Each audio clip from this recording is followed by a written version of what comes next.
లో ఉండి ఈ రీబిల్డ్ అనే టాస్క్ లో ఆమెరన్ అభిమానిక I'm so sorry 20 bond credits congratulation. నువ్వు ఎక్కువ తాడులు తెచ్చేసి ఉంటే వాళ్ళకి అన్ని తాళ్ళు వచ్చేవి కాదు, వాళ్ళకి కింద దాకా రీచ్ అయ్యేది కాదు. అన్ని తాళ్ళు మనమే కట్టుకున్నాం. ఇప్పుడు చెప్పేది ఇప్పుడు తాడు సరిపోయింది కదా. నా బాధ అంతా వాళ్ళు వీక్ అన్నది నిరూపించేసామేమో అన్న. ఇది తప్పితే బొంగు. అందరి ముందు పరిగిపోయిందిగా, ఇంకెలా తలెత్తుకుంటావు?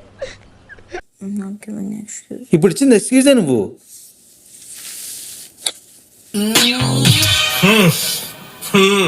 కుర్రోడు మంచి రొమాంటిక్ గా ఉన్నాడు. మరి ఒక్కొక్కటి అని అన్ని రూల్స్ పెట్టిన తర్వాత పక్కన వాళ్ళ దగ్గర నుంచి 4 తెచ్చుకోవడం ఎక్కడ ఫెయిరో నాకు అర్థం కావట్లే. ఇక్కడ చాలా అన్యాయం జరుగుతుంది. ఆ స్ట్రాటజీ కరెక్టే అంటున్నాడా? నాకు ఒకటి చెప్పనా, కొన్ని గొప్ప గొప్ప విషయాలను కళ్యాణ్ చెప్పి రెండు అర్థం కావు.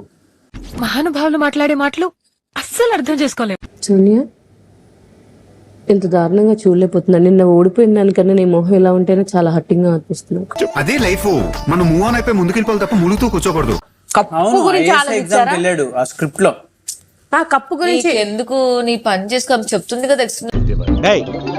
పని పడలేదా ప్రధానికి